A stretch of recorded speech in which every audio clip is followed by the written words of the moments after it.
So let's talk about something that's, well, it's fascinating. But let's be honest, it can be incredibly painful. We're diving into this idea of a hidden war, a silent battle between narcissists and those who are spiritually aware. Have you ever felt like you're fighting a war, but you can't actually see it? It's not something you're going to find on the news, right? But you feel it. You might feel it in your relationships, with your family, maybe even at your job. It's this deep down sense that you're in a battle, but the battlefield itself is totally invisible. And really, at the heart of this whole conflict, you've got these two opposing forces. On one side, you have souls who are on a journey, you know? They're seeking truth, they're all about growth. And then, on the other side, you have those who seem to just feed on that very energy. Okay, so first things first, we have to really understand the battlefield here. This isn't about some physical conflict. No, this is a war for the soul. And our guide through this really complex territory is going to be the brilliant psychologist Carl Jung. You see, his work, particularly this one concept he called the shadow, well, it basically gives us the map we need. So, what in the world is the shadow? Think of it like this: it's all this stuff about ourselves we just don't want to admit.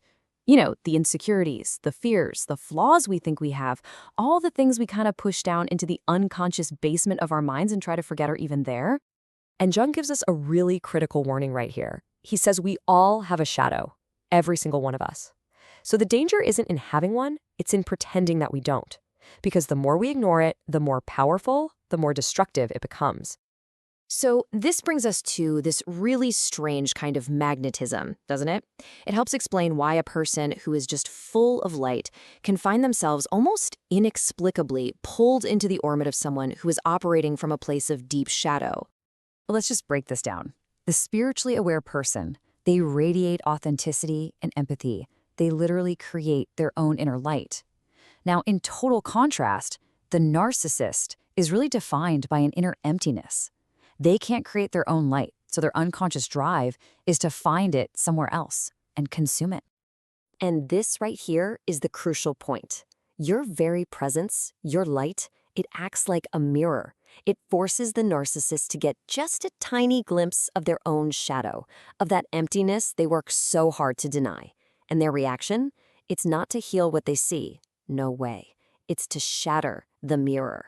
And that mirror is you.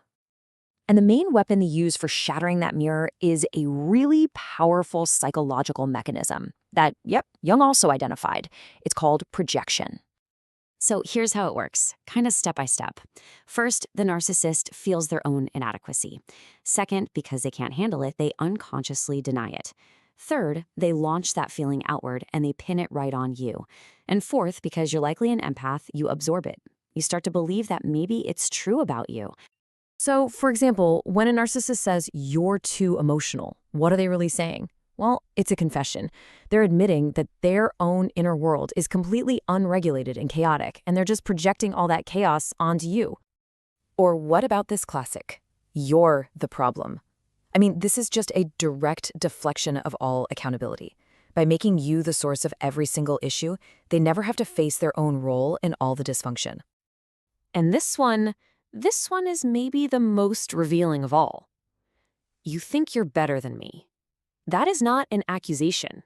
It's a confession of their own deep-seated inferiority and insecurity.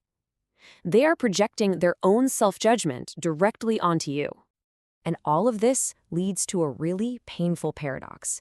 The very qualities that come with your own spiritual growth, empathy, self-awareness, authenticity, those are the exact things that can make you a target in the first place. And here it is. This is the absolute key takeaway. Being spiritually awakened doesn't mean you're bulletproof. It means you are highly visible. Your energy just shines so much more brightly. Think of it like a lighthouse in a storm. For some, it's a beautiful beacon of hope. But for those who are lost in their own inner darkness, that light is both completely irresistible and at the same time infuriating. It reminds them of a connection they feel like they've lost for good. So, if this is a war, then how do you win? Well, the answer is pretty counterintuitive. You don't win by fighting harder on their terms. The way out of their war is to go deeper within yourself. If you've ever been through this, please hear this. You weren't targeted because you were weak or flawed.